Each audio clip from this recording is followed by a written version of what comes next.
Buenas tardes a todos. Hoy nos encontramos en un nuevo ciclo, de una nueva charla del ciclo de charlas de Revista Pares. Hoy nos está acompañando Sebastián Matías Stra.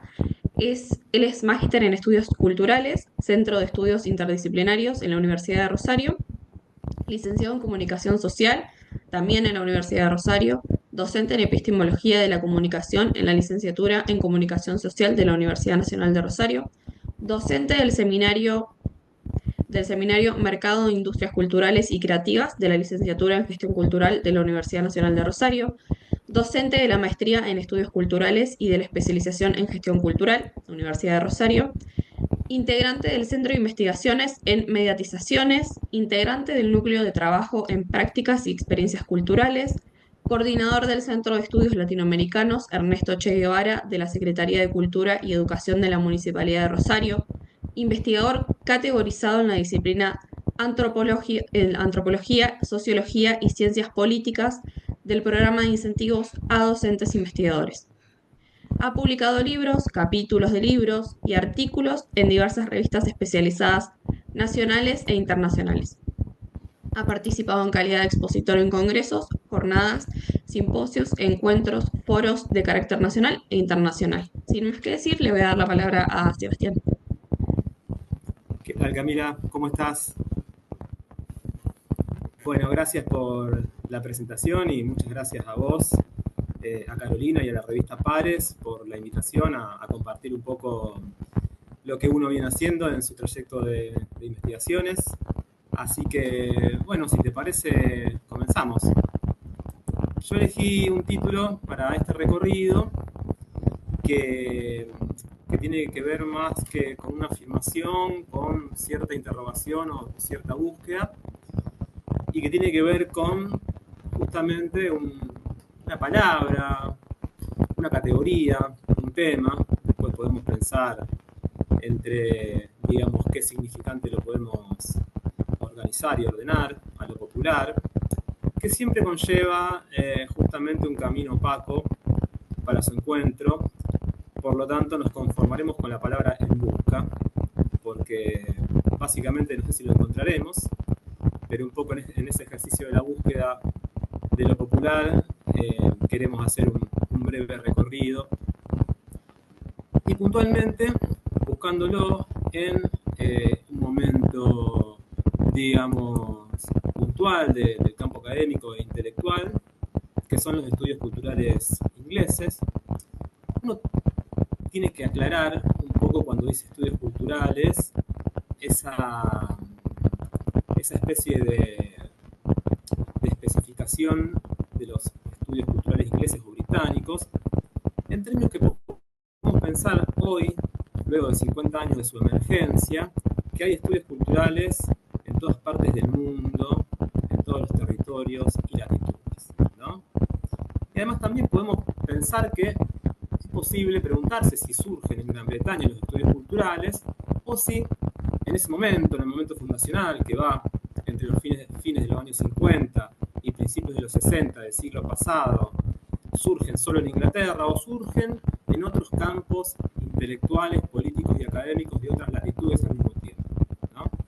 Por lo tanto, también podemos poner entre signos de interrogación si los estudios culturales son una disciplina, un campo de estudios o un mismo género dentro de las ciencias sociales y humanas, ¿no?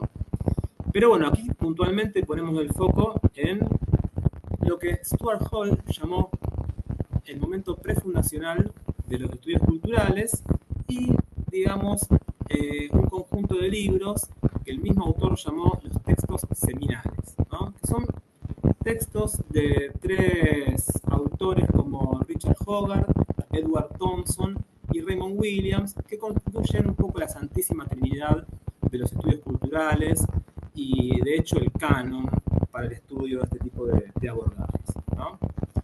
Entonces ahí en la presentación van a ver la tapa de un libro. Ese libro se publicó en el año 2021 por la editora de la Universidad Nacional de Rosario, dentro de la colección Comunicación, Lenguajes y Cultura, dirigida por Sandra Valdetaro.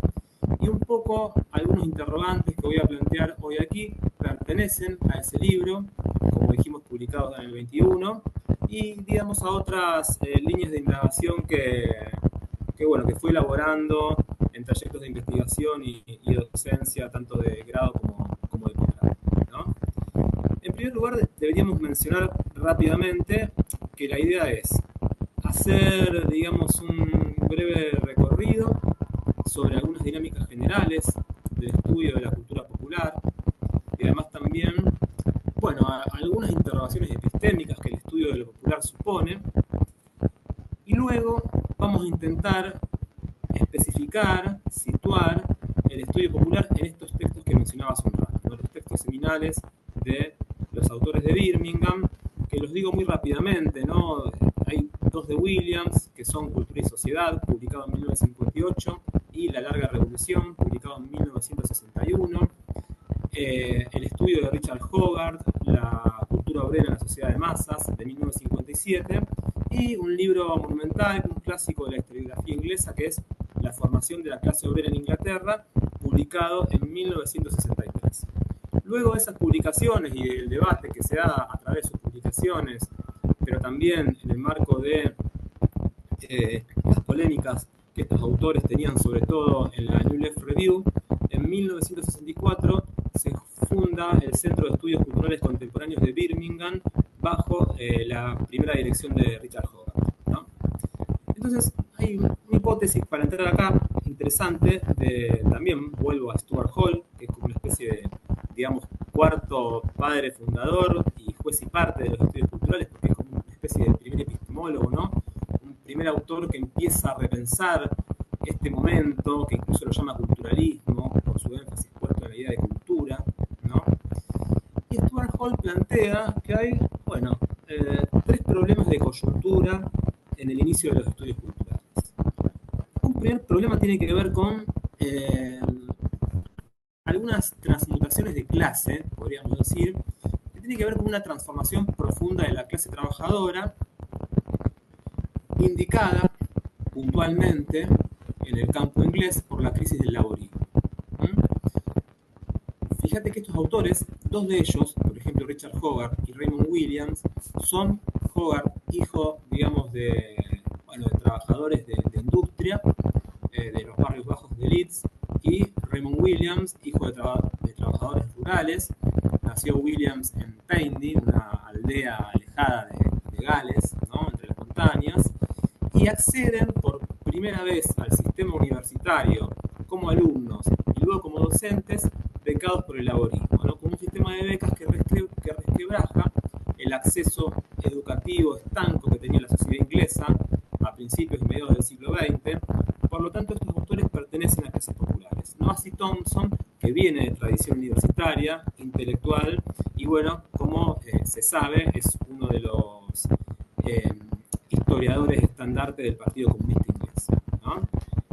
Pero ahí se empieza a notar una transformación de la clase trabajadora inglesa en relación a su propia identidad. Es decir, comienzan las clases trabajadoras a desindustrializarse, a un poco hibridarse con lo que Krakauer llamó la clase empleada. Se empieza también, por supuesto, a limitar la jornada de trabajo, a tener mejores sueldos y por lo tanto también a tener mayor acceso al consumo por tener mejores sueldos y más tiempo libre, ¿no? Por lo tanto, esto es una problemática que supone el alejamiento de la figura tradicional de la clase trabajadora. Esto es una interrogación interesante para el estudio de lo popular, porque lo popular se empieza a complejizar, siempre si es entendido en relación a la formación de la clase, como lo entiende Thompson, ¿no? Y se produce también una explosión, digamos, de lo que se denomina la cultura de masas, que conlleva, dice también Stuart Hall, a la americanización de la vida británica. Es decir, la vida británica se comienza a parecer cada vez más en sus hábitos de encuentro, de consumo, en sus jerarquías sociales, a el modelo norteamericano. Algo, por ejemplo, que también han estudiado los teóricos críticos de la Escuela de Frankfurt con el concepto de industria cultural, ¿no? Estos estudios, recordemos que los estudios culturales también nacen, digamos, con un suelo epistemológico vinculado con el marxismo, surgen también a partir de un materialismo cultural intenta pensar cómo se fue transformando la clase trabajadora, ¿no? Cómo se fue transformando el sujeto histórico de marxismo. Entonces, y como una especie de tercera consecuencia de esto, lo que sugieren los estudios culturales es una profunda transdisciplinaridad para pensar el concepto de cultura. Esta cuestión transdisciplinaria excede el ámbito de la antropología, excede el ámbito de la sociología, excede el ámbito de la historia, excede el ámbito de la economía, de la psicología, de la teoría crítica, pero las incluye dentro de sí como herramientas categoriales o conceptuales con lo cual conformar un lenguaje común para pensar la cultura, ¿no? Así que bueno, un poco hecha esta aclaración, la idea es ir metiéndonos en el concepto de lo popular y luego empezar a pensar eso popular desde los estudios culturales, ¿no? Así que paso de pantalla, vos decime si se ve bien, Camila. Sí, sí, se ve perfecto. Perfecto. Bueno, de fondo, si se escucha un gato, es mi gato que está, no, me escucha hablar y quiere dialogar, así que bueno, eh, ¿qué va a hacer? Viene No con pasa efectos. nada, es que aparezca si quiere. Bueno, vamos a ver si se anima. Bueno, ¿qué, la cultura popular, ¿no? Que es una especie de significante, como dijimos hace un rato, ¿no? Que siempre es problemático y que siempre supone una cuestión, digamos, de permanente pregunta epistemológica, ¿no?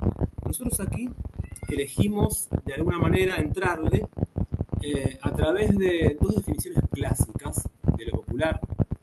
Una primera que la recupera Tony Bennett, que no es el cantante, sino un estudioso, parte de los estudios culturales, y que plantea justamente pensar a la cultura popular como una categoría conceptual vacía.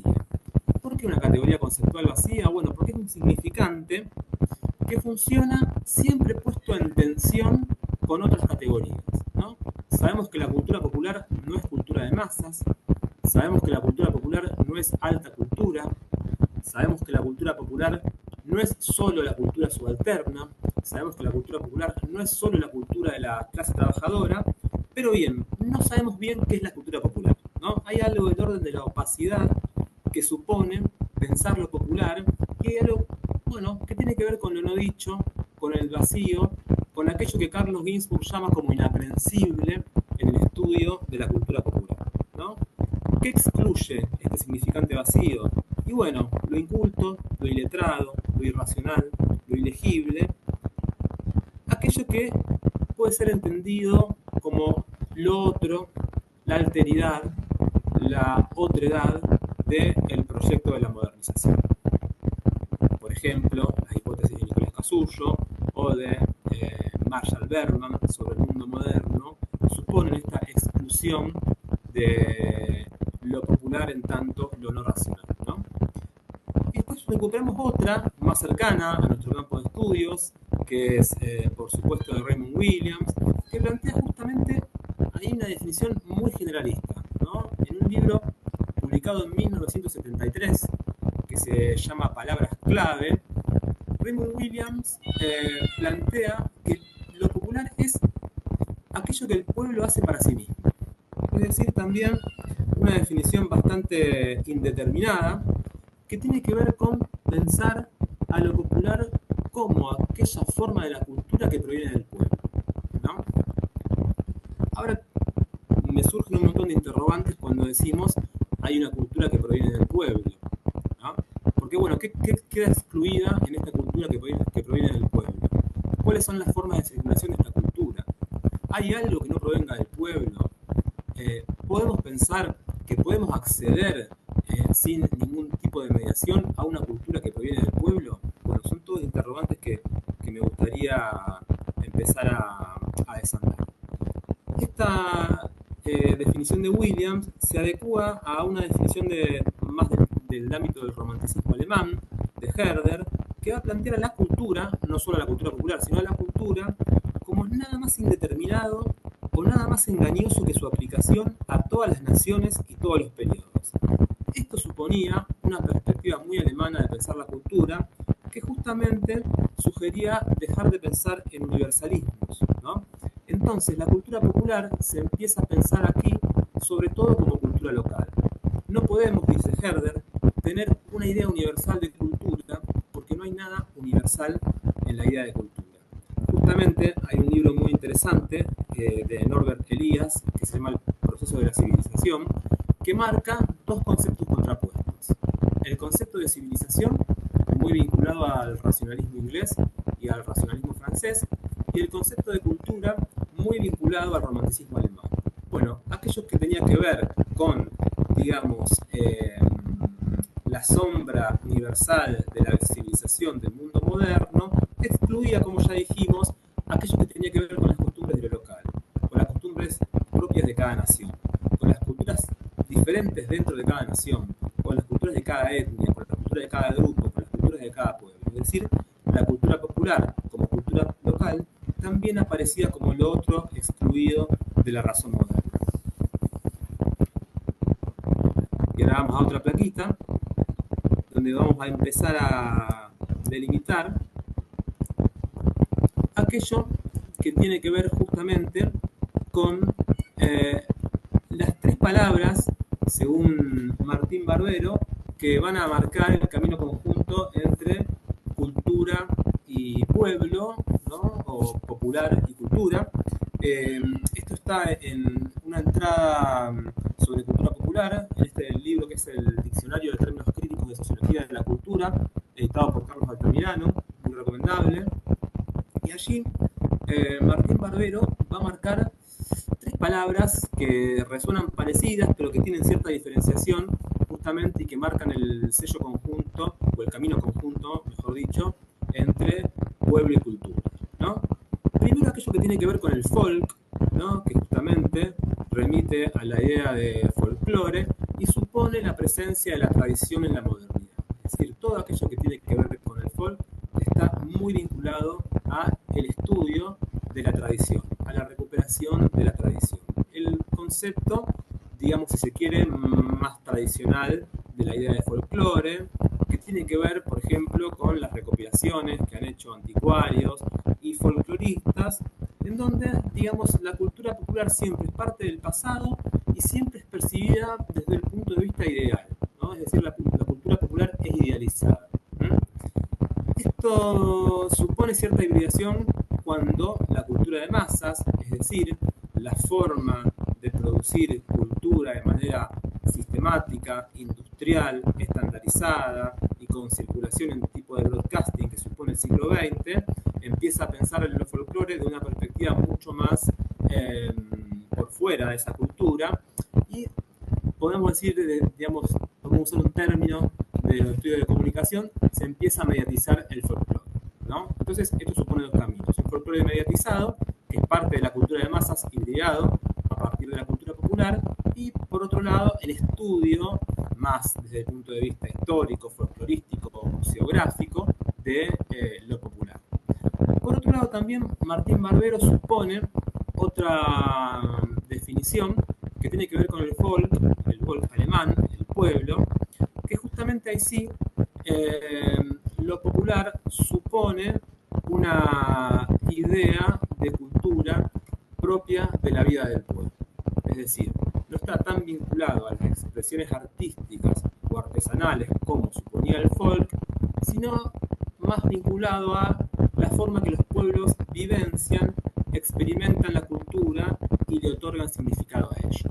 Y de ese otorgamiento de significados, bueno, pueden surgir ideas diferenciadas del mundo, va a decir Gramsci en 1928, en Observaciones sobre el folclore, un texto muy interesante donde por primera vez Gramsci hace, digamos, referencia a la palabra folclore, pero en este caso más vinculado a este término folk que tenía que ver justamente con, bueno, pensar una cultura, bueno, que va un poco a contrapelo de la cultura oficial. Es básicamente eso lo que dice Gramsci, ¿no? La cultura, digamos, hay que pensar al folclore como una cultura, si se quiere, a contrapelo de la cultura oficial, como una cultura, si se quiere, podríamos pensarla ya desde un punto de vista de Gramsci más tradicional, emergente, ¿no? Y por último hay otra palabrita, que es la palabra people, o people en francés, que significa, más que nada en francés, está vinculada con la idea de poblada, es decir, pensar al pueblo ya como sujeto político, al pueblo como generador de una nueva soberanía política. En Francia está vinculado, por supuesto, la, a las puestas de sentido que supuso la Revolución Francesa, y en Inglaterra muy vinculado a los primeros movimientos anarquistas libertarios y justamente a la formación de clase obrera, ¿no? Fíjate que ahí tenemos tres formas de pensar la cultura y lo popular, ¿no?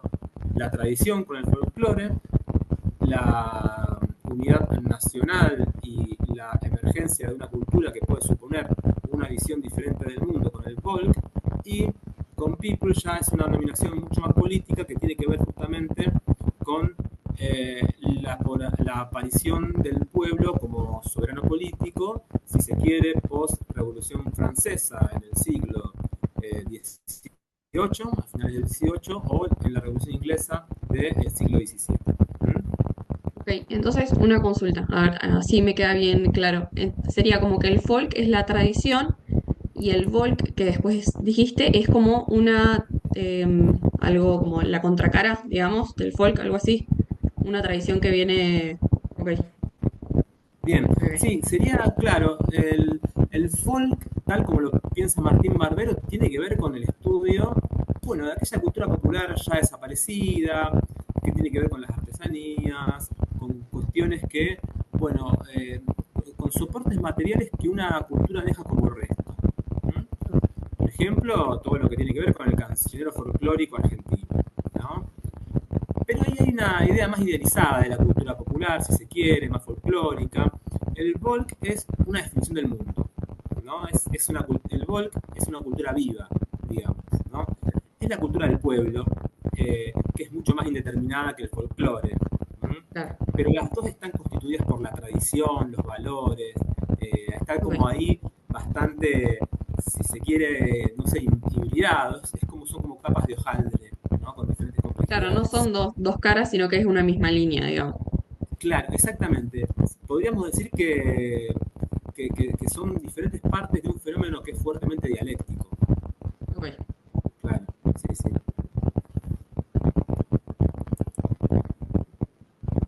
Bueno, y acá seguimos un poco este texto de Martín Barbero que mencionábamos hace un ratito, para pensar justamente cuándo se vinculan pueblo con cultura. ¿Mm? Ahora esta pregunta es como bastante amplia porque, digo, no hay manera desde la historia cultural de señalar cuándo comenzó esta vinculación.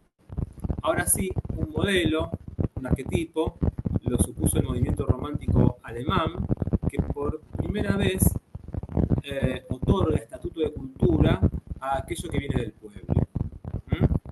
Ya sea, por ejemplo, en los trabajos de Herder, que lo nombramos, sobre las canciones populares que se aprendían oralmente de generación en generación, ya sea por el trabajo de compilación que hacen los hermanos Grimm sobre los cuentos populares de los campesinos alemanes, ¿no? Acá podemos poner un paréntesis y decir también que ese mismo fenómeno tiene lugar en Francia con toda la obra de Perrault, por supuesto, de Charles Perrault, de cuentos clásicos, ¿no? En el siglo XVII, o de von Arnim en relación a la religiosidad del pueblo, ¿no? Acá se empieza a pensar que hay una cultura que puede pensarse como un espacio de creatividad cultural, ¿no? Una característica que me parece interesante señalar antes de seguir, y tiene que ver con que, tanto en lo que recupera Perrault en Francia, en lo que recuperan los hermanos Grimm en Alemania, eh, en aquellas recuperaciones que se hacen en las diferentes naciones sobre cuentos populares, canciones, rituales, festividades, tradiciones, siempre la cultura popular tiene la característica de ser colectiva y anónima. ¿Mm? Es decir, no hay autores o autoras específicos dentro de la cultura popular. Toda cultura popular tiene este carácter de anonimato, toda cultura popular tiene este carácter colectivo.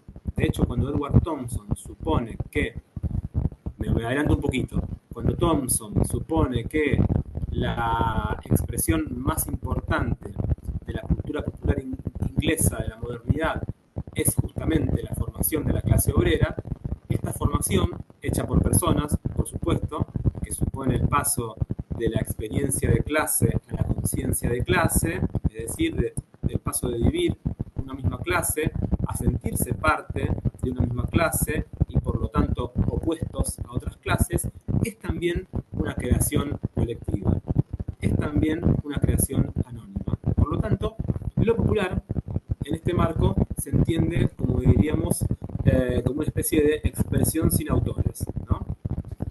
Y otra cosa importante que me parece interesante señalar tiene que ver con que estos ejemplos que trabaja Martín Barbero suponen la emergencia de tres mediaciones letradas: las canciones, los cuentos, la religiosidad. Lo popular, para dejarse ver, para emerger, siempre necesita una mediación.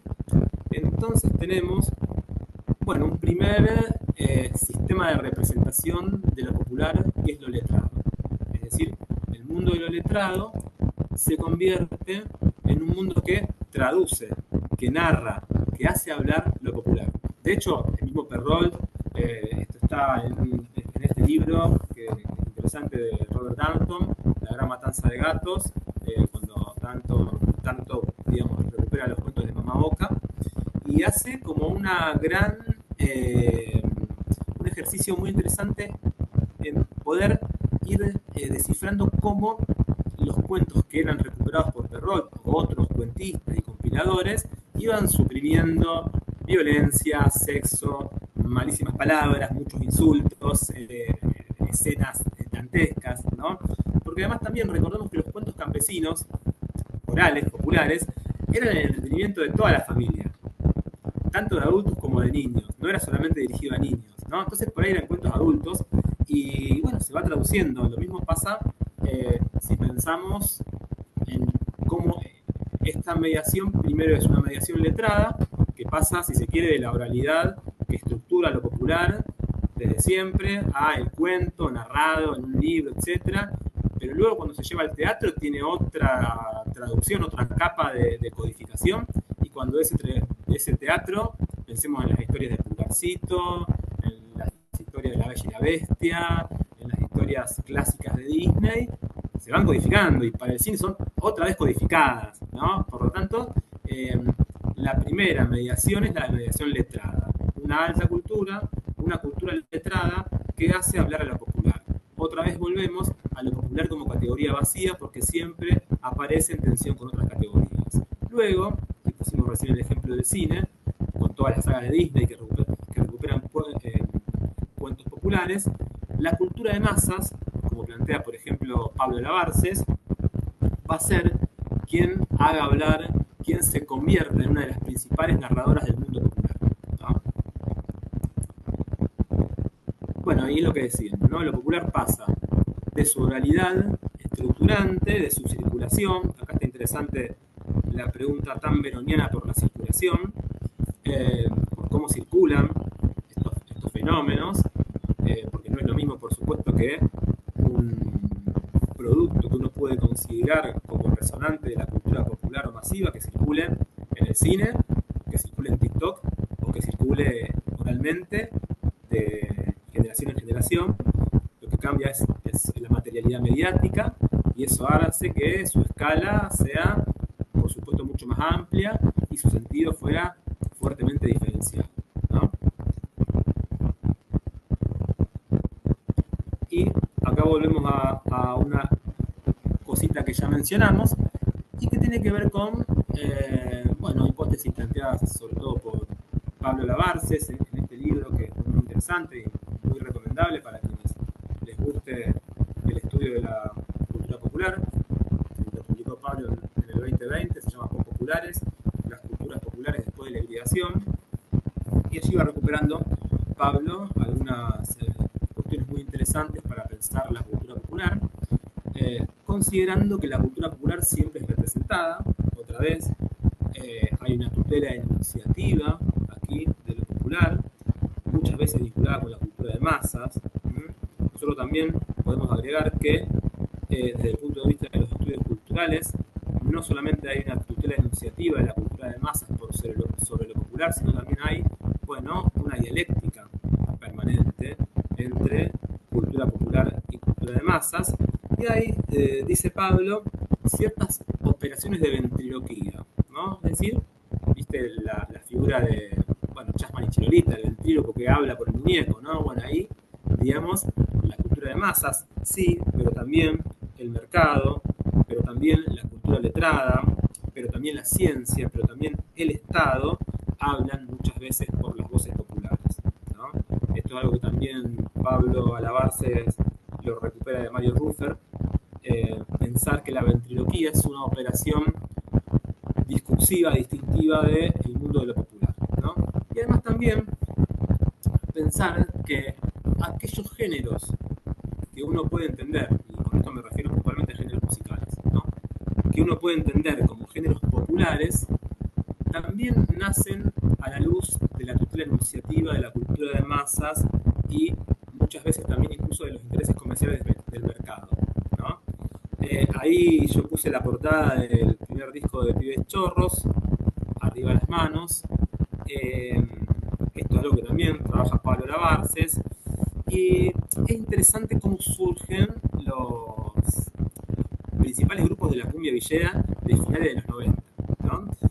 Que, digamos, también hay una cuestión que trabaja Pablo Semán, un texto interesante sobre el rock chabón. Bien,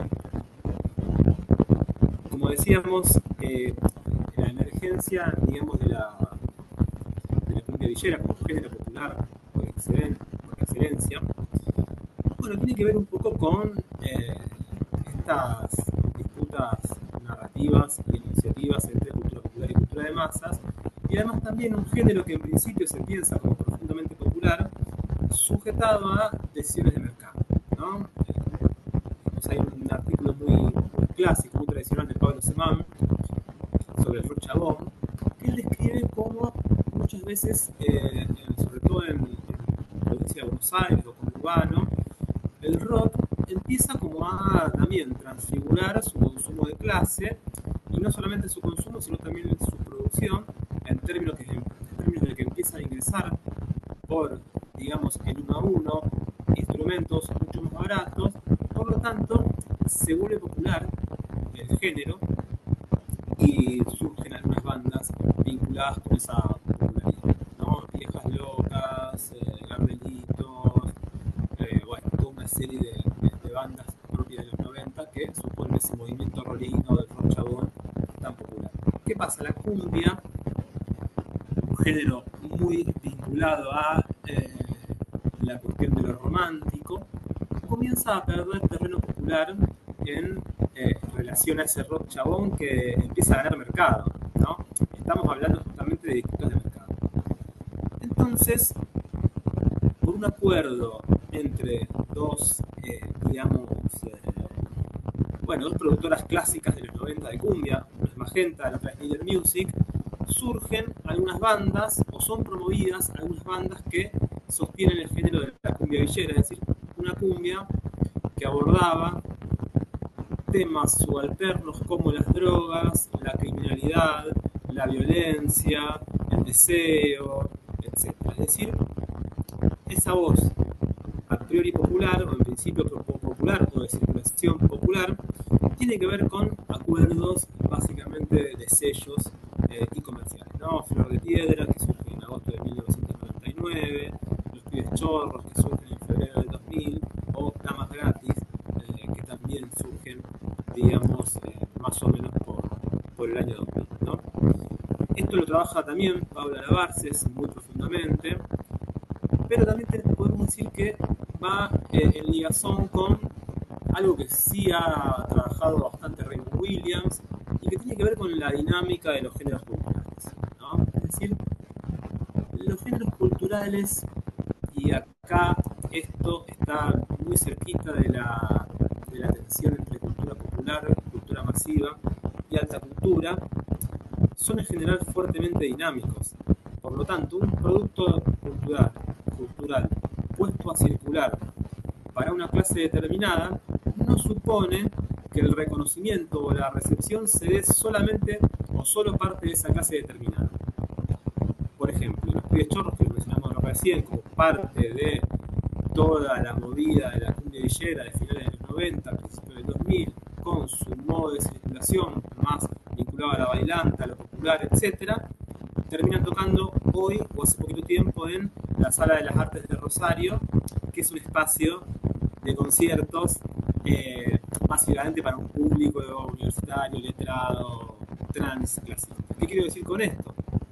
Que se empiezan, digamos, a pensar también los productos de la cultura popular en términos de lo que Peterson en el año 1992 llamó omnivorismo cultural, o en términos de lo que Néstor García Canclini llamó gourmets multiculturales, ¿no? Bueno, esta metáfora que tiene que ver justamente con el hecho de lo que comemos, está vinculada a pensar que hay despliegues o resonancias culturales que rompen con un consumo limitado de nicho o de sector y que pueden consumir un abanico muy amplio de posibilidades, ¿no? Desde él mató a un policía motorizado, a los pibes chorros, a damas gratis, pasando por bandas alternativas o divididos o Patricio Rey, etc. Es decir, gourmets multiculturales, ¿no? Lo que va a decir tanto García Canclini, tanto Peterson y también la recrítica de Pablo Labarces es que ahí sí hay una cuestión muy burdiana vinculada a la distinción de clase. ¿Por qué? Porque hay clases que sí pueden acceder a muchos géneros y a diferentes géneros, y hay otras clases que no, que tienen, digamos, la bandeja del gourmet un poquito más pequeña, si se quiere, ¿no? Entonces, si bien hay un despliegue amplio de abanico donde el consumo cultural ya no es mala palabra, ¿no? Como por ejemplo lo fue en las críticas que hace Fito Páez en 2005 a El Rock Chabón y a lo que sucede con Callejeros, que dice, bueno, lo que sucede con Callejeros, lo que sucede en la tragedia de Cromañón, es un poco la venganza del rock hacia la futbolización de la cultura rockera, hacia la cultura del aguante trasladada a la cultura rockera, hacia la idea de que el rock es aguante, bandera, bengala y faso. Eso dice Fito. Bueno, esto llevó a el cataclismo, llevó a la catástrofe, ¿no? Hoy, digamos, la multiculturalidad de los gourmets, posiblemente por la cuestión de las plataformas, la vida mediatizada, mucho más, si se quiere, presente o omnipresente en nuestras prácticas culturales, se profundiza todavía, ¿no? Sobre todo por el consumo de música en streaming. Y una postilla más en lo que tiene que ver con las operaciones de codificación.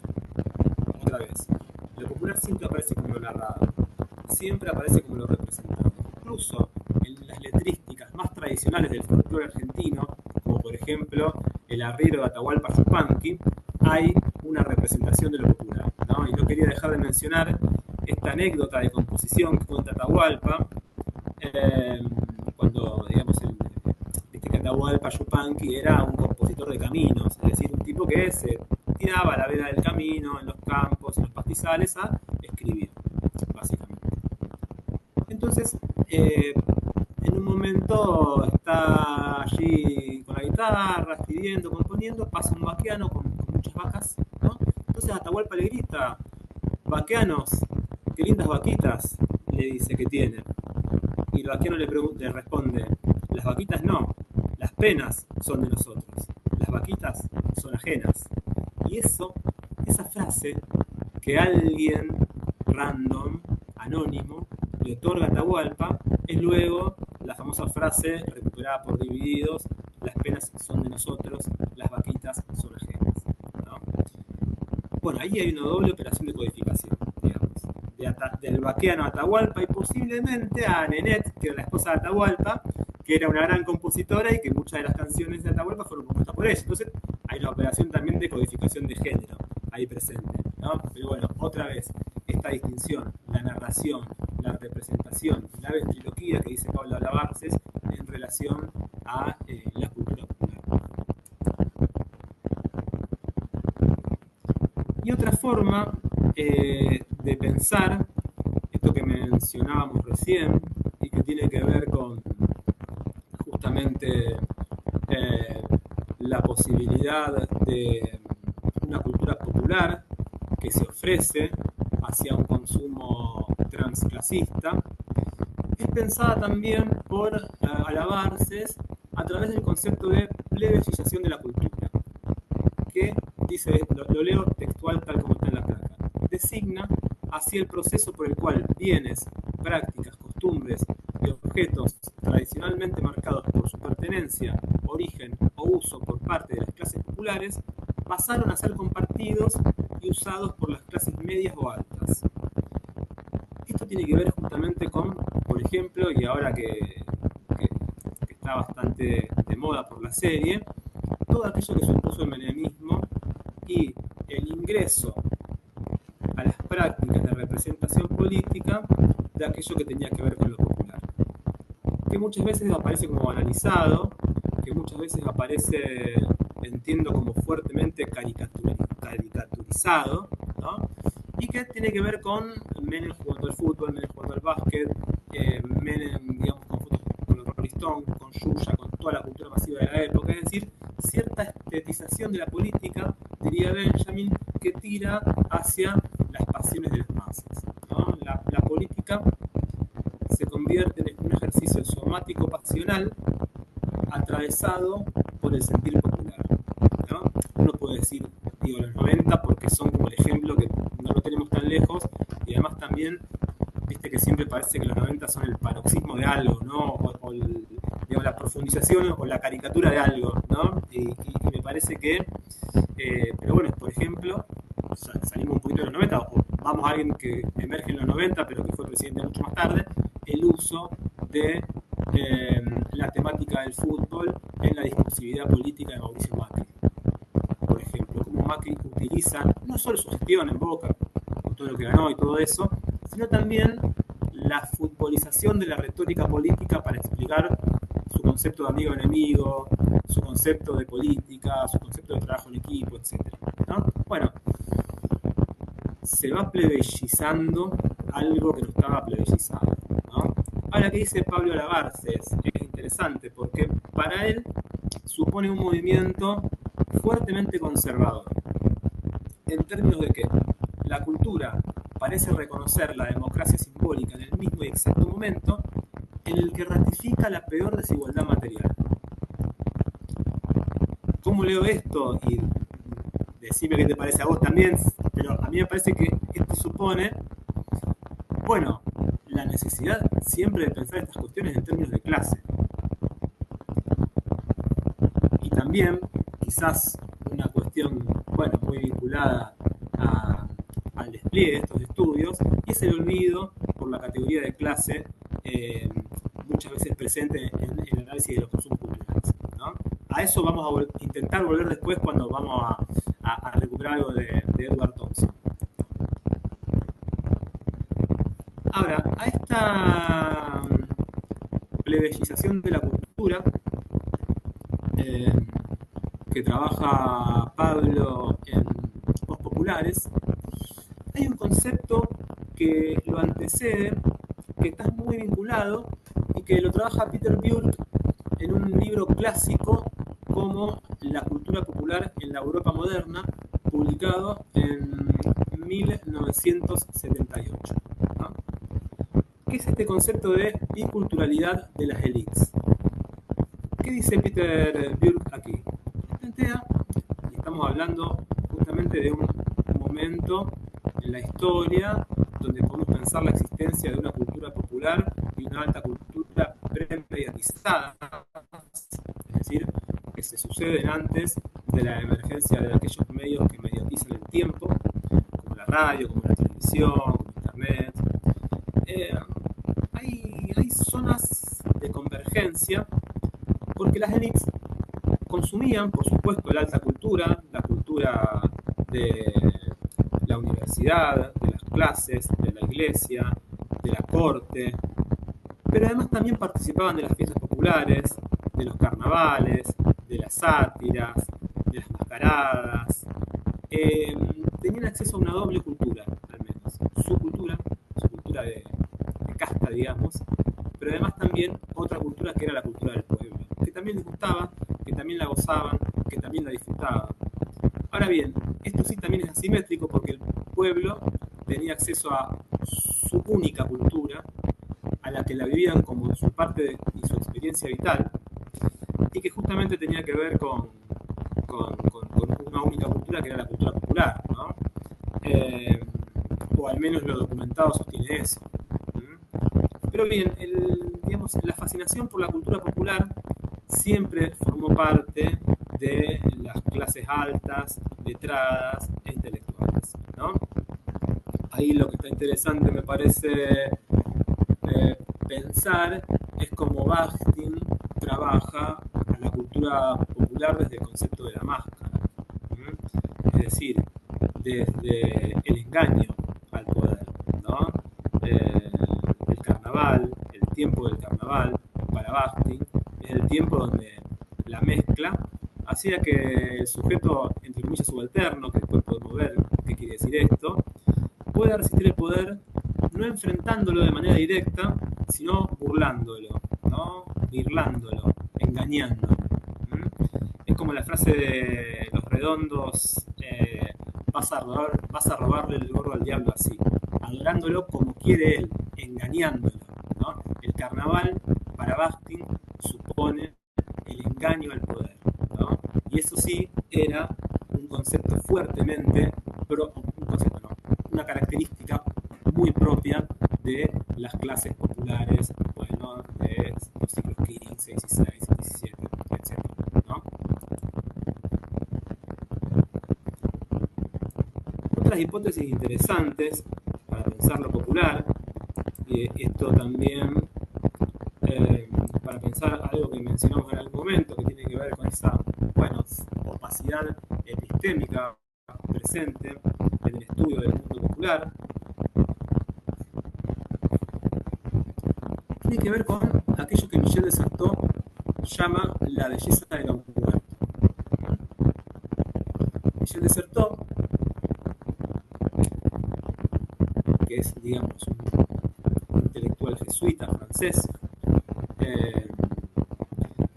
uno de los coautores de la invención de lo cotidiano, tiene un pequeño texto que se llama Nizar, o la belleza de lo muerto, que supone algunas críticas interesantes a cómo podemos pensar e investigar la idea de lo popular. ¿Qué dice Michel de Certeau? Lo popular siempre entraña la belleza de aquello que fue suprimido. Es decir, solo podemos aprender lo popular cuando esto está muerto. Y esto tiene, digamos, una forma de emergencia muy propia que es parte de la historia que recupera de Certeau en ese texto de la Francia del siglo XIX, y tiene que ver con el estudio de lo que se llamó la literatura de cordel, que era una literatura de libros populares que se llamaban de cordel porque los exhibían colgaditos como de sogas, de cordeles, ¿no? A precios muy económicos. Por lo tanto, ese precio económico, el acceso, implicaba que pueda tener un consumo no solamente por parte de las clases altas y letradas, sino por las clases populares, ¿no? Ahora, esta literatura de cordel, bueno, como dijimos en relación a los cuentos de los hermanos Grimm que recuperan, o los cuentos campesinos franceses, tenía formas violentas, bruscas, obscenas, satíricas del poder, e incluso dividían, por ejemplo, las clases entre buenos y malos, pobres y ricos, etc., ¿no? Entonces, digamos, se monta una investigación policial directamente para prohibir la literatura de cordel, para censurarla directamente. ¿no? Y censurarla en ese momento era sacarla, descolgarla de los cordeles, básicamente, ¿no? Sacarla del lugar donde circulaba, ¿no? Charles Nizar, que era un oficial de policía, que es el encargado de esto, toma esta indagación en 1854 y saca de circulación la literatura de cordel. Ahora, la saca de circulación para el consumo del mundo popular, pero no para el consumo de folcloristas y estudiosos. Por lo tanto, la cultura popular se convierte en un objeto bello cuando no es un objeto peligroso. Cuando deja de, cuando deja de producir cierto resquemor, cuando deja de sembrar miedo, ¿no? Esto que dice Desertó. La cultura popular puede indagarse como una cultura desaparecida o en vías de desaparición. Es decir, su estudio siempre es habilitado por un gesto político que lo autoriza, ¿no? Y ese gesto es un gesto fuertemente violento. Vamos a un ejemplo más nuestro, más argentino. Pienso en el Museo de Arqueología de Alta Montaña de Salta, ¿no? Allí se exhiben las momias de Lulayaco, que bueno, tiene que ver con una ritualidad inca, el Capacocha, que hace 4 siglos y medio, 5 siglos, ofrendaron en las alturas, digamos, del Lulayaco, la doncella y dos niños, ¿no? Los príncipes y la princesa, a los dioses. Es decir, subieron a la alta montaña, una travesía, una ritualidad popular que tiene que ver con la creencia, con la religión, etc. Y ofrendaron esos cuerpos, pero los ofrendaron a los ojos divinos, ¿no? Hoy, luego de 500 años, y justamente por una iniciativa de la National Geographic, es decir, una inquietud científica, pero también vinculada con la cultura de masas, ¿no? y el museo, esas momias que fueron ofrendadas ritualmente a los ojos divinos son, bueno, vistas por miles de ojos profanos por día. Esa cultura popular, que además también supone la exhibición de cuerpos humanos, está muerta y por eso genera esa belleza, esa atracción y esa, digamos, precaución de que esté mediada por el vidrio, por el cristal, ¿no? En los cuales uno puede ir viendo toda la simbología del Capacocha y luego llegar a ver a una de las momias, ¿no? Bueno, me parecía un ejemplo interesante para ver cómo lo popular, cuando se convierte en pasado, cuando se convierte en letra muerta, puede generar esa belleza que suponía Desertó y por lo tanto también nos supone un problema epistémico, que es la dificultad que tenemos de pensar y ver lo popular cuando lo popular está vivo. Y hablando de popular vivo, pasamos a algo más contemporáneo que me gustaría mencionar, y tiene que ver con algo que entiendo como la persistencia de lo popular en la vida en plataformas, ¿no? Nosotros tomamos el concepto de vida en plataformas de José Luis Fernández, de su libro Vidas Mediáticas, ¿no? Y, digamos, podemos pensar que lo popular, más allá de todo lo que fuimos describiendo, es también un punto de vista, es también un prejuicio que tenemos para mirar las cosas, ¿no? Entonces entiendo que hay ciertos elementos propios de las culturas populares tradicionales que forman parte de algunos de los fenómenos mediáticos más contemporáneos, ¿no? Hay algo del orden de lo popular que está muy trabajado, por ejemplo, por Hobsbawm, por Thompson, por el mismo Darnton, que tiene que ver con la idea de escarnio público, ¿no? Con la idea de ajusticiar públicamente a las personas, por ejemplo, mencionando un crimen que esa persona ha cometido, o una falta, o algo del orden que va en contra de la moral, etc., ¿no? De hecho, cuando Thompson describe lo que él llama motines del hambre, que eran asaltos a los motines de los productores del pan. Muchos estaban llenos de cartas bufas, que eran cartas burlándose de esas personas y, como diríamos hoy, doxeándolas. ¿Qué quiere decir? ¿Qué es el doxeo? Bueno, esa práctica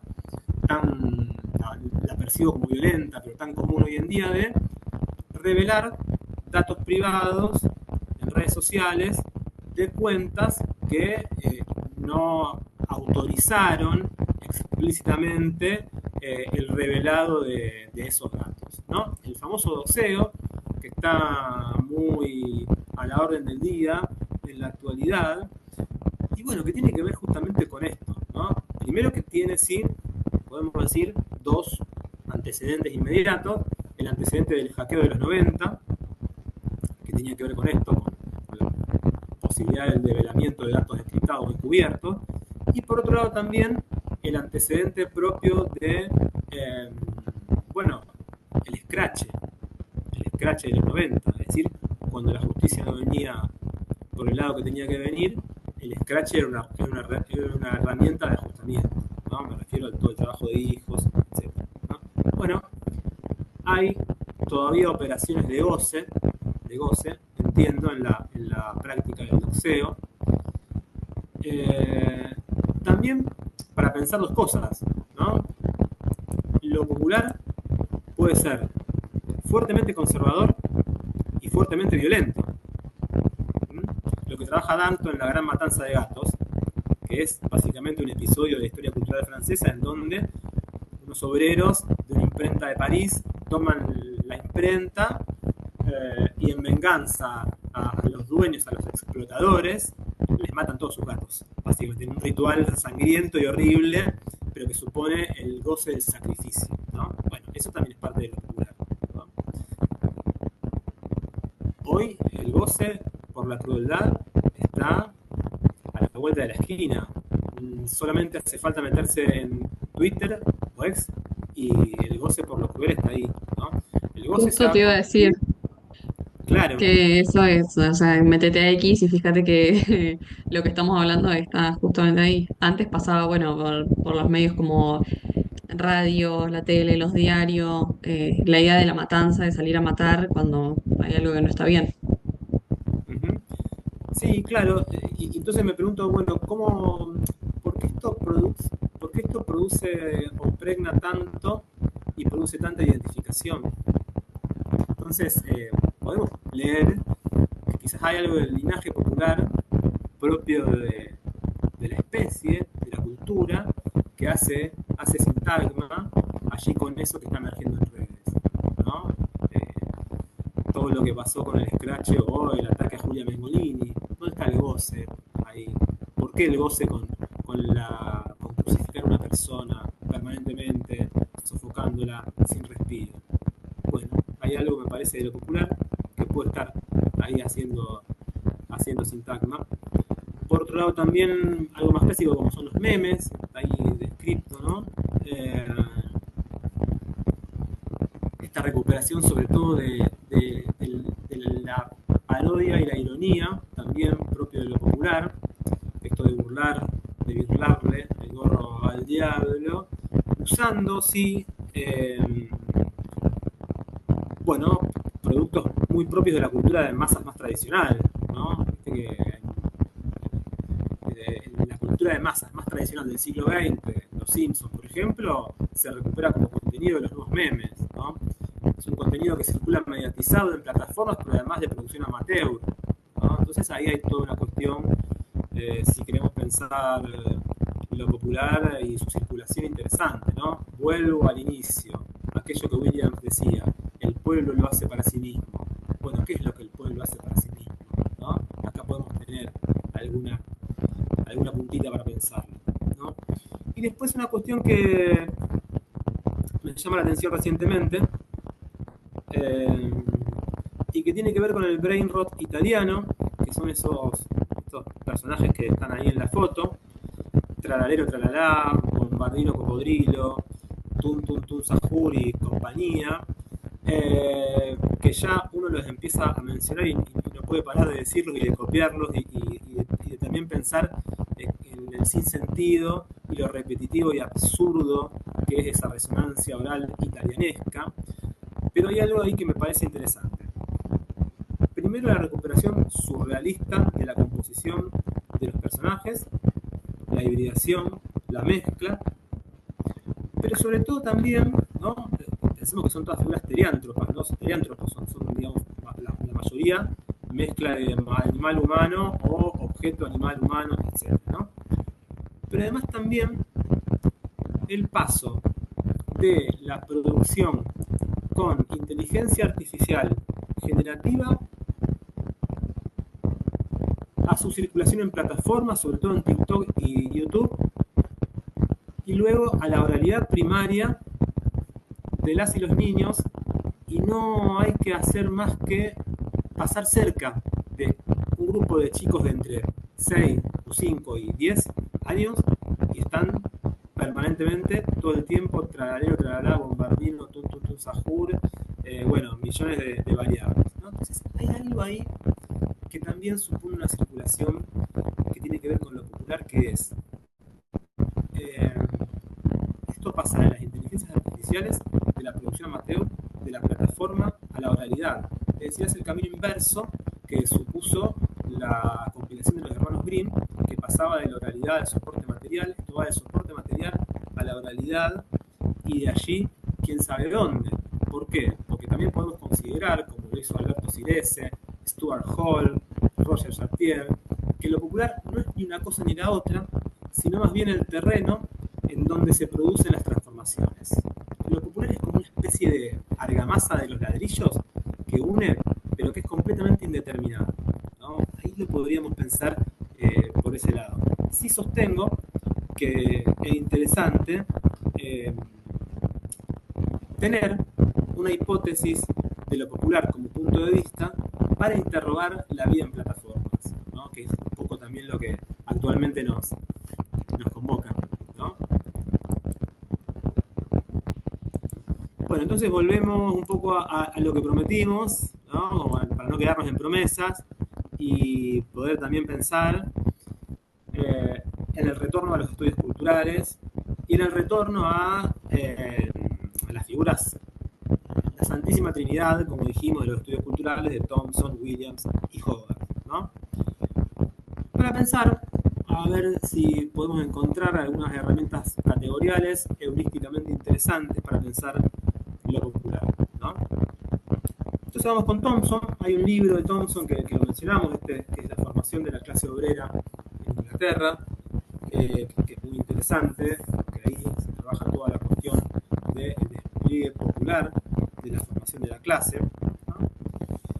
Y en donde Thompson, o sea, lo decimos muy sintéticamente, refiere, digamos, a realizar todo un proceso de racionalización capitalista que debe ser leído, como dice aquí, a través del choque, la adaptación y la vinculación en el contacto con valores tradicionales y morales precapitalistas. Es decir, que hay una lectura contrapelo,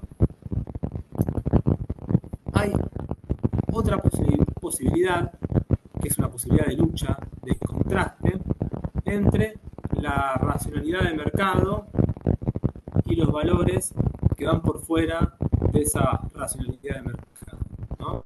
Que Thompson lo lee en tradiciones y morales precapitalistas porque justamente considera que en la formación de la clase, esto que decimos del paso del ser social a la conciencia social, o del paso de la experiencia de clase a la conciencia de clase, hay todo un conjunto de tradiciones, de valores, de prácticas, de sistemas de creencias que chocan, que sostienen un choque, ¿no? Todo esto es la cultura, ¿no? Por lo tanto, una primera definición de cultura clásica para los estudios culturales es aquella definición thompsoniana que dice que la cultura es, o la cultura puede ser leída como todas las formas de lucha, es decir, todas las formas de la resistencia, ¿no? Esto supone justamente una crítica muy interesante a el marxismo clásico o ortodoxo o economicista y a la famosa metáfora base-superestructura, en donde, digamos, estos son interpretaciones de la crítica, de la contribución a la crítica de la economía política de Marx, sobre todo de la traducción de la palabra vestiment, que se traduce como determinar, en donde las lecturas más ortodoxas dicen, bueno, toda la base material, las relaciones de producción, van a determinar aquello que tiene que ver con la superestructura que, digamos, se transforma en términos de reflejo, ¿no? Thompson dice, nosotros no podemos pensar en la cultura determinada, sino que la cultura es un determinante, más bien que la cultura supone mutua indeterminación, ¿no? ¿Por qué? Porque todo aquello que tiene que ver con las tradiciones, con las creencias, con los valores, también transforma el aspecto material de las vidas humanas y también transforma los modos de producción. Lo que Thompson llama y recupera en un artículo que denomina Tiempo, Disciplina de Trabajo y Capitalismo Industrial, tiene que ver con el San Lunes, que era, digamos, una práctica muy tradicional de la Inglaterra de los siglos XVII y XVIII, sobre todo en la industria textil, que tenía que ver con que los obreros, con que las personas que habían migrado del campo a la ciudad tenían tiempos diferentes a la rutina de la fábrica y a la jornada de la fábrica, ¿no? ¿Por qué? Porque tenían los tiempos de la cosecha. Y eran tiempos, si se quieren, menos modelados por el tiempo de la rutina y el reloj, y más modelados por la naturaleza propia justamente de la cosecha. Entonces, tenían una festividad que era el San Lunes, que era cosechar todo el fin de semana, pero el lunes utilizarlo como premio de descanso, ¿no?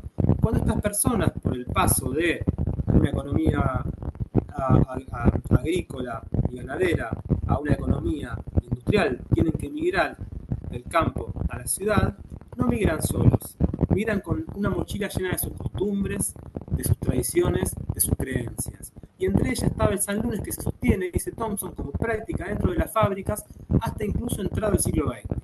En las fábricas textiles, sobre todo, no había los lunes, y esa cuestión que tiene que ver con la cultura, con las tradiciones, con las morales, con los valores, también hacía mella en aquello que tiene que ver con el modo de producción. No se producía los lunes. Otra cuestión interesante, no sé cómo estoy de tiempo, tiene que ver con lo que él llama la economía moral de la multitud, que es un concepto que supone, digamos, las huelgas o motines del hambre, que eran, digamos, cuando las personas empezaban a percibir el alto precio y la baja calidad del pan, asaltaban y se amotinaban contra los molinos, ¿no? Y esto fue explicado por muchos historiadores previos a Thompson de una perspectiva muy economicista, que tiene que ver con, digamos, la relación entre instinto y hambre. Las personas con hambre querían comer y asaltaban los graneros, ¿no? Y Thompson no tiene que ver tanto con esto. Tiene que ver con que había algo del orden de lo moral en la suba del precio del pan. Y esto tenía que ver justamente, sobre todo, por la formación de la creencia religiosa de los campesinos y las campesinas, en donde el pan era el cuerpo de Cristo. Y el cuerpo de Cristo no faltaba en la mesa. Por lo tanto, no era que, digamos, faltaba la carne o faltaba otro tipo de la papa, no sé, sino que faltaba el pan. Y eso era una objeción, no solamente económica, sino también moral y ética. Y los asaltos, los motines del pan, no eran tanto motines del hambre, sino más bien motines basados en la creencia y en la tradición. Justamente en una costumbre, que el pan y el vino no podían faltar en la mesa, ¿no? Y esto supone para Thompson la pregunta interesante hoy de poder pensar hasta cuándo soporta un pueblo sin convertirse en un sujeto político, ¿no? Muchas veces las razones que convierten al pueblo en un sujeto político no son tanto económicas o materiales, sino como también éticas y morales, ¿no? Me parece una interesante síntesis de la cultura popular thompsoniana para poder pensar lo contemporáneo y este concepto de la economía moral de la multitud que me parece tan heurístico para pensar las revueltas actuales. Bien. Bueno, otro modelo clásico de los estudios culturales para pensar algo vinculado con lo que estuvimos revisando sobre lo popular, tiene que ver con el análisis de la cultura que Raymond Williams realiza en Cultura y Sociedad, y en este libro también, sobre todo en este libro que es La Larga Revolución, publicado en 1961, ¿no? Aquí en primer lugar tenemos que pensar que Williams plantea que la categoría de cultura supone dentro de sí misma tres categorías de cultura diferentes de cultura, ¿no? La idea de cultura supone tres categorías diferentes según, digamos, su categoría, o según la categoría, digamos, que son diferenciadas, ¿no? Perdón, tres categorías que integran la definición general de cultura. Ahí está. Una tiene que ver con la definición más clásica, que es la definición idealista de cultura, ¿no? Vamos a ver que todo el trabajo de Williams básicamente es oponerse a esta definición, pero él la toma para plantear el estado de la cuestión, digamos, y que tiene que ver con la cultura como un estado de proceso de perfección humana, ¿no? Traducida en esa frase que dice: la cultura es lo mejor que ha sido hecho y dicho en un momento determinado, ¿no? Que es, bueno, la idea más tradicionalista que uno puede tener de cultura, que es la cultura que podemos encontrar dentro de los museos de bellas artes, en los teatros, en los conciertos, etc., ¿no? Dice Williams, bueno, a esta idea se le suma otra categoría de cultura, que es la cultura documental, que es aquella masa de obras intelectuales e imaginativas en las que se registran diversas maneras del pensamiento y la experiencia humana, ¿no? Ahí la cultura ya comienza a aparecer no solo desde el punto de vista ideal, sino además también como el registro, y esto es importante en la obra de Williams, de los cambios fundamentales que se dan en una época, ¿no? Entonces, diríamos que ahí la cultura es como una especie de tester, de sensor, que nos va a indicar en sus modalidades de transformación y de cambio diferentes momentos o instancias de transformaciones de la experiencia humana, ¿no? Y por último, la categoría que adosa Williams a estas dos categorías anteriores tiene que ver con la categoría social de cultura, que la describe como la descripción de un determinado modo de vida que expresa ciertos significados y valores. Si pensamos con lo anterior, podemos pensar que esta categoría de cultura está en consonancia con aquello que recuperábamos del Volk y que lo pensamos a través de Gramsci, ¿no? Esta es la definición más clásica de los estudios culturales, que es la definición que dice que la cultura es toda una forma de vida, es toda la forma y las maneras que las personas tienen de experimentar su vida, pero además también las formas de indicar o vertir significados sobre estas experiencias y compartirlas en comunidad, ¿no? Entonces, en la definición de cultura está intrínsecamente incluida para Williams la definición de comunicación, ¿no? Cultura es experiencia, experiencia vivida, experiencia sentida o significada, y el compartir, digamos, esta experiencia en la formación de un mundo común. Bueno, dice Williams, cada una de estas tres categorías supone un análisis diferente de la idea de cultura, ¿no? O un tipo de análisis cultural diferente. En primer lugar, aquello que tiene que ver con lo ideal y documental, tiene que ver con la crítica literaria, la crítica del arte, la búsqueda de los valores en las grandes obras, aquello que entra en los estudios culturales ingleses a través de la disputa con la obra de Frank Leaves. Frank Leaves fue un crítico literario conservador, muy significativo para el siglo XX, que fundó la revista Scrutiny, y que suponía, digamos, una cruzada contra la cultura popular o cultura de masas para revalorizar la cultura tradicional británica propia de los siglos anteriores a la mediatización, ¿no? Para Williams hay que hacer énfasis más que nada en la categoría social, que supone esto que dice aquí, el esclarecimiento de los significados y valores implícitos y explícitos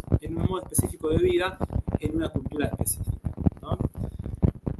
Esto supone también, para Williams, que además de tres categorías hay tres niveles de cultura, digamos. Aquello que él llama la cultura vivida, que tiene que ver con la cultura social, aquella experiencia de vivir en un momento determinado, todo un modo de vida, ¿no? Hay que ver ahí que hay cierto debate, cierta polémica entre Thompson y Williams, porque Thompson le dice, si decimos que la cultura tiene que ver con todas las formas de vida, ¿cómo podemos pensar algo que no sea cultura? Entonces Thompson lo corrige y le dice, tenemos que pensar que cultura son todas las formas de lucha, todas las formas de llegar de la experiencia de clase a la conciencia de clase, ¿no? Cuando definimos la cultura como todas las formas de vida, es una definición que como no tiene límites, es un tanto inútil, dice Thompson. Pero más allá de esto, la cultura vivida, luego viene otro nivel de cultura que Williams llama cultura documentada, es decir, de toda esa vivencia, de toda esa experiencia compartida y puesta en significado, bueno, ¿qué queda de todo eso? Bueno, queda algo del orden de lo documentado, como decíamos al principio, con el folclore, algo que quedó ahí instalado en un soporte material y que perdura, ¿no? Aquello que Williams llama lo documentado. Pero hay un tercer nivel que es la cultura de la tradición selectiva. Y esto es interesante porque supone un interrogante de cómo miramos hacia el pasado. Dice Williams, toda forma de mirar al pasado en realidad nos dice mucho más sobre el presente y sobre el futuro que sobre el pasado mismo. Toda forma de mirar al pasado supone una intención, la intención de construcción hegemónica en el presente. La tradición selectiva se maneja con el pasado a partir de la idea de interés, y esa idea de interés se sostiene en el presente. Esta idea de tradición selectiva nos puede dar cierto margen para explicar qué cuestiones de la cultura popular recuperamos en el presente como parte del pasado importante. Por ejemplo, cuando nosotros decimos, bueno, ¿cuál es la tradición de nuestro país? ¿Cuál es el folclore argentino? ¿Cuáles son nuestras raíces? La respuesta a esa pregunta, que otra vez, muchas veces está dada por la tutela enunciativa del Estado, del mercado o de la alta cultura, es una respuesta muy propia de la tradición selectiva. Es una respuesta que nos va a decir mucho más de las disputas en el presente que del pasado mismo, ¿no? Como por ejemplo, hoy tenemos toda una energía para que retornen los desfiles militares a los actos de 25 de mayo, 9 de julio, etc. Bueno, ¿qué quiere decir eso? ¿Qué tradición selectiva se quiere instalar y qué tradición se quiere dejar de lado, ¿no? Ahí hay una puja permanente que hace como tambalear la idea de lo popular, la idea de lo masivo, la idea de lo clásico, la idea de lo tradicional, etc., ¿no? Y para ir terminando con los padres fundadores, un poco con este recorrido, un autor menos leído en las traducciones al español, con menos obra, pero importante porque abre un poco y supone un giro epistemológico, Richard Hogarth, que en su libro The Uses of Literacy, los usos de la alfabetización, traducido como La cultura obrera en la sociedad de masas, de 1957, va a trabajar justamente la cultura popular a través de un movimiento interesante, porque es, digamos, un despliegue etnográfico de estudio de la propia historia de vida para dar cuenta de una cultura. O sea, lo que hace Hogarth, básicamente, es una etnografía de su propia vida, va recordando cómo vivía la clase trabajadora del barrio donde nació y creció, de su vida natal, y supone que hay una cercanía muy profunda entre la idea de lo popular y la idea de la identidad, ¿no? El juego de la cultura popular para Hogarth se da siempre entre un juego permanente entre lo otro y lo idéntico, ¿no? Cuando puedo definir un grupo de pertenencia, y ese grupo de pertenencia tiene que ver justamente con estudiar lo que él llama la vida densa y concreta, referencia a las etnografías, por ejemplo, ahí en la idea de densidad. Bueno, ahí es donde se produce ahí un desborde, ¿no? Si se quiere, una emergencia de lo popular que tiene que ver con la tensión también, no solamente entre lo idéntico y el otro, entre el dentro y el afuera, sino también entre lo viejo y lo nuevo. Lo viejo que continúa, las tradiciones orales, los dichos, las canciones, y que entra en tensión con lo nuevo. Imagínate que estamos en 1957 y lo nuevo en ese momento tenía que ver con el ingreso del televisor a los hogares de la clase obrera de ese entonces, en las revistas, la radio, toda una cultura de masas que entraba en diálogo con esa cultura popular. Pero no era un diálogo asimétrico, dice Hogarth, sino que era un diálogo que sostenía bastante simetría, era como una especie de negociación, ¿no? Una negociación permanente entre aquello que quedaba, como lo viejo que se sostenía, la tradición, las costumbres, y aquello que también se agregaba y que, bueno, se fundía, ¿no? Había como una hibridación, y de hecho también había un uso. Dice Howard, por ejemplo, bueno, los hogares de las clases trabajadoras usaban el televisor para tener un tema de conversación al día siguiente cuando iban al trabajo, ¿no? Entonces el medio no era, digamos, el medio de comunicación no era un ente dominante sobre una cultura dominada, sino que era parte de esa cultura, se sumaba a esa cultura. Bueno, todo esto fue anticipando toda la etnografía de audiencias propia de los 80, con autores como Silverstone, Ang, Morley, que justamente trabajaron a las audiencias televisivas como parte de una cultura doméstica, de una cultura de lo cotidiano, de una cultura que había que estudiar primero para ver qué efectos tenían esos mensajes y qué prácticas culturales suponían esos medios, no de transformación, sino de negociación, ¿no? Bueno, acá lo popular, y creo que ya lo mencionamos, tiene que ver con eso que subyace y que es el terreno de donde se producen las transformaciones, ¿no? Parece. Tiene que ver con una hibridación perpetua, una mezcla, ¿no? Una negociación. Y me parece que más allá de lo que hemos mencionado en relación a las representaciones, a las narraciones y a los sistemas de tutelas narrativas, hay algo de lo popular que siempre sigue siendo interesante para pensar como un modelo analítico. Así que bueno, este es un poco el fin del recorrido. También ha quedado a disposición para cualquier consulta. Sobre todo, muchas gracias a vos, a la revista Pares, por la oportunidad. Y bueno, charlamos. No, gracias, Seba, gracias a vos por la charla, por el tiempo. Si bien no me quedaron dudas o las dudas que me quedan y las íbamos solucionando durante la charla, sí me gustaría hacerte quizá una pregunta más personal. Pero si tuvieras que recomendar, porque vi que mostraste varios libros, que hablaste de varios autores, si tuvieras que recomendar un libro o un autor para alguien que quiere empezar y quiere empezar a investigar sobre la cultura, lo popular, ¿cuál decís vos que sería como por el que tendrías que empezar? Vale, buenísima pregunta porque es un tema muy trabajado y es difícil. ¿Me puedo permitir decir dos? Obvio. Hay un libro interesante que publica un autor, John Storey, que se llama Teoría Cultural y Cultura Popular.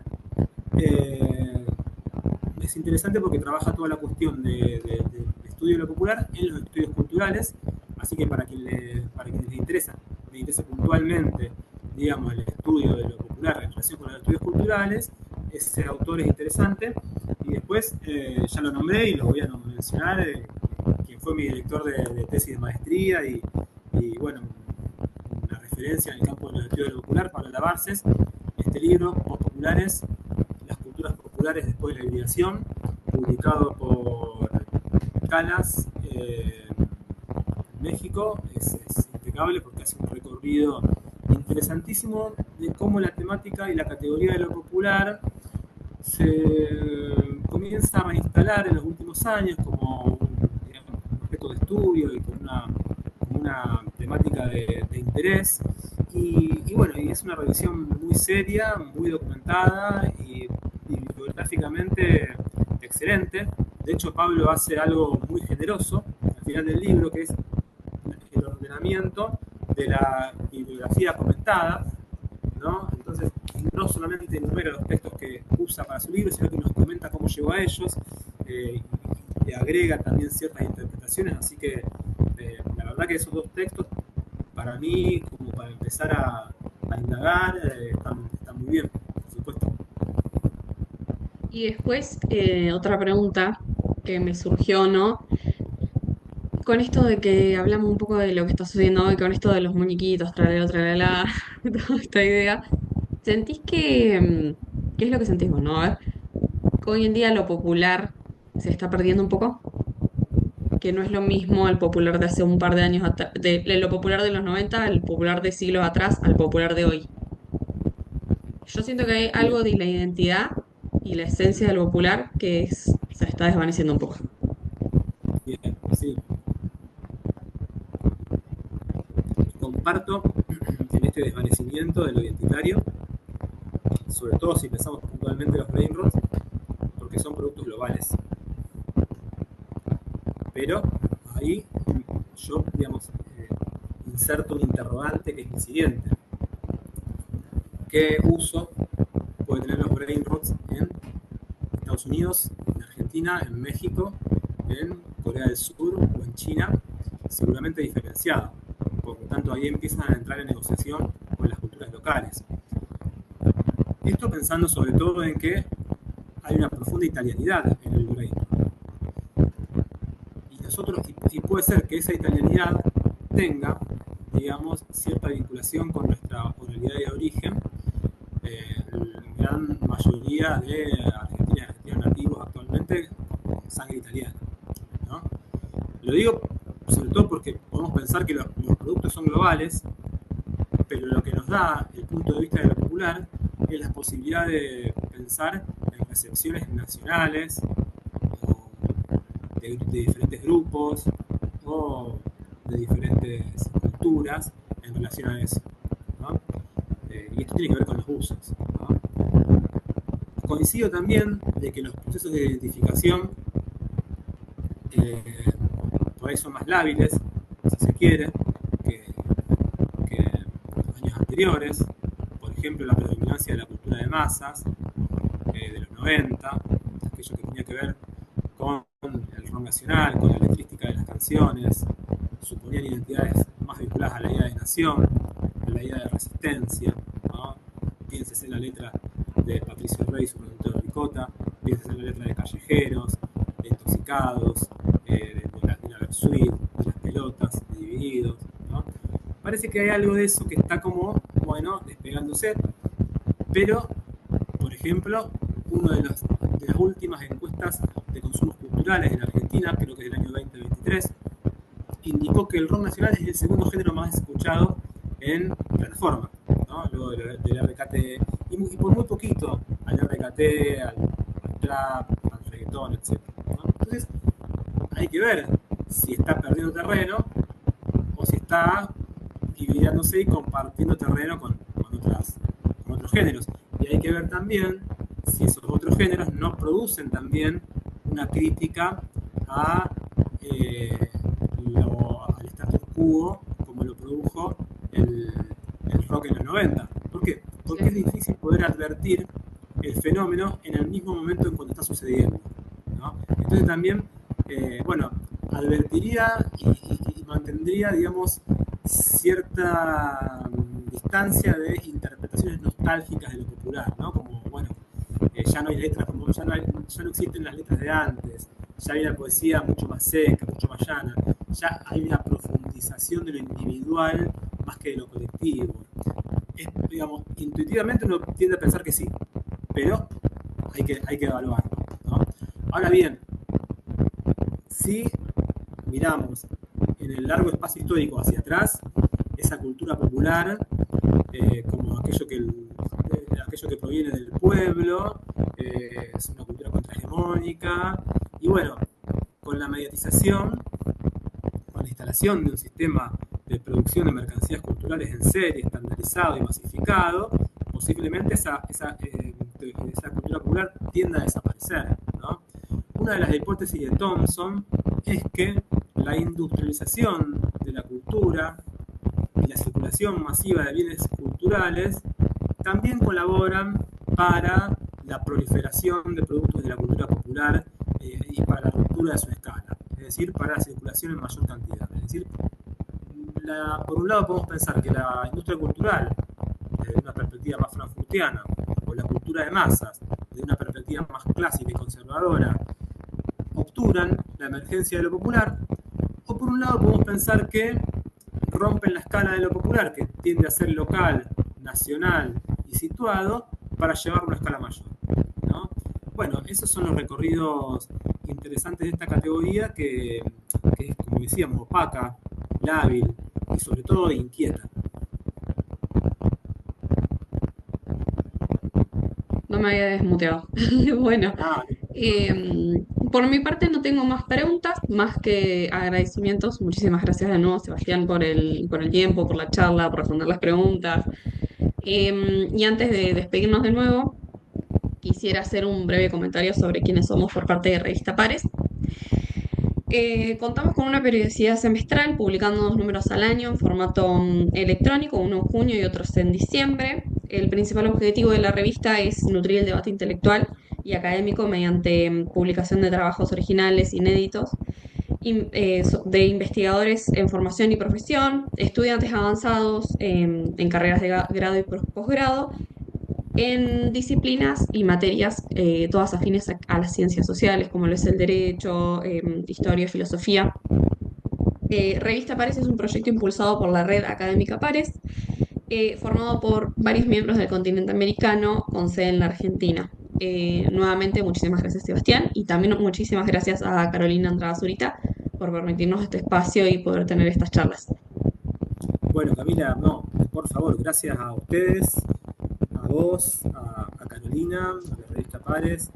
Me parece un espacio de conversación interesante y necesario, y también que supone romper un poco los modos de circulación tradicional de los estudios académicos. Así que, bueno, a disposición y muy agradecido por la invitación. Bueno, muchas gracias. Chao. Gracias, nos vemos, Camila. Chao, chao.